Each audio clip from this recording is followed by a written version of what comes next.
It is August 9th, 2016, Fargo Housing Authority.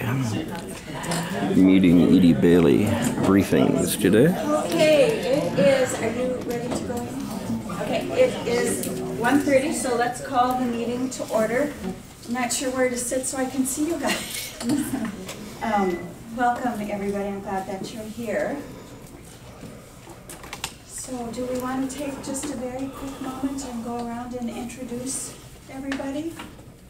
Would that be? Who are you? Who am I? I am Karen Moore, and I'm the one who's going to keep us rolling on a good, smooth course here on the board of directors. So, Scott Nesky, Finance Manager. Amy Rissman, HR Manager, Executive Assistant. Steve Laycock, Capital Improvements Coordinator. Grace Backman, Activity Coordinator. Jill Elliott, Deputy Director. Aaron S. with Bailey. Zach Jasper with Bailey. Sandra Spurley, Bailey. Tana Horsley, Commissioner. Michael Lear from Commissioners. Thomas Jefferson, Commissioner. Ben Fundington, the Executive Director.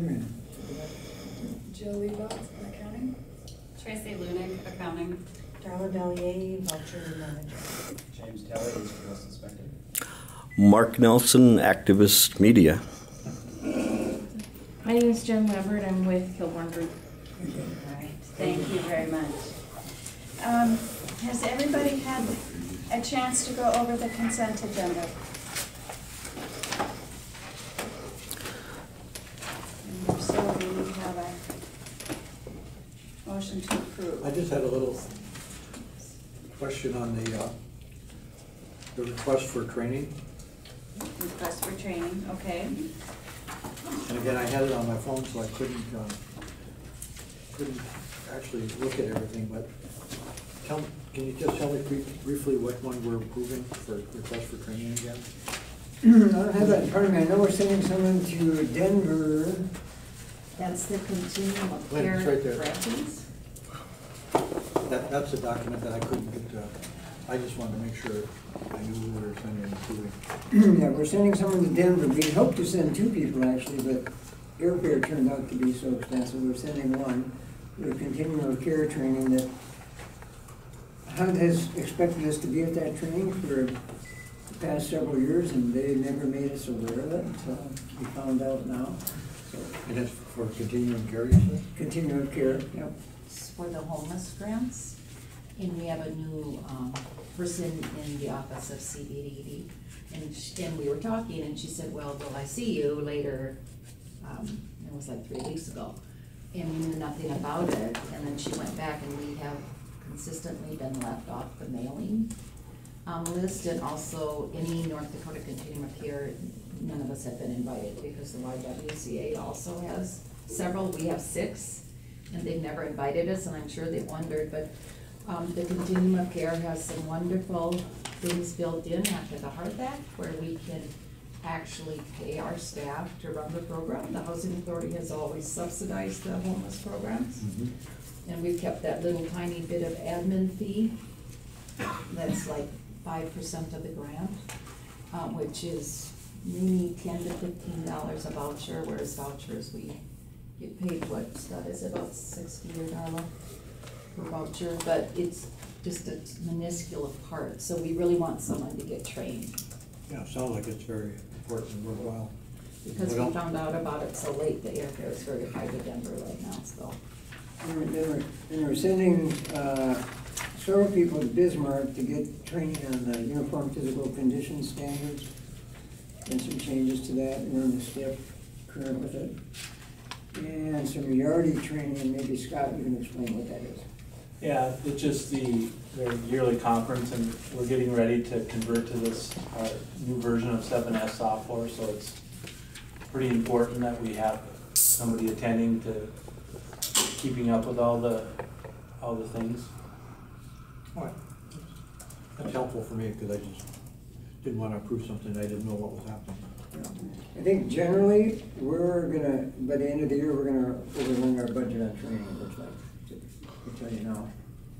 But it's essential stuff we just didn't anticipate it. when we put the budget together. So is that gonna be part of the next budget? Yep, So, yep, and training. it may be next year that we Training. don't need all that training, but now here we deal with turnover and new regs, et cetera, so. The continuum of care grant, we can pull out of the grants.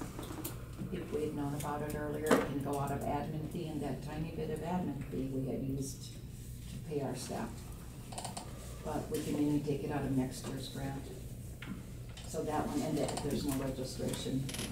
UPCS is something new that Section 8 will now use, and also the tax credit programs are gonna be required to use that. Public housing has done it for some time, so we don't have to send a big bill again next year. Why, I did not, that's not what I Mhm. just wanted, if it was gonna be a part of the Mhm. budget, because it should be. Training. Yeah, well, It's training changes all the time. and, you The know, already is always built in. yeah, on this Denver trip, it was unanticipated, plus there was a $1,200 plane fare to Denver, and typically where you see $600 or less. So I don't know why, I took a jump anyway. $1,200 to convert that. Yeah, so we had hoped to send 2 people, around that price. I just went to Denver out of Minneapolis for $240. That's crazy. Yeah. It's that 3-week window, because we didn't know about it prior. Okay. Do we have a motion to approve the consent agenda? So moved. Is there a second? Second. Okay, is there any other discussion, changes, additions?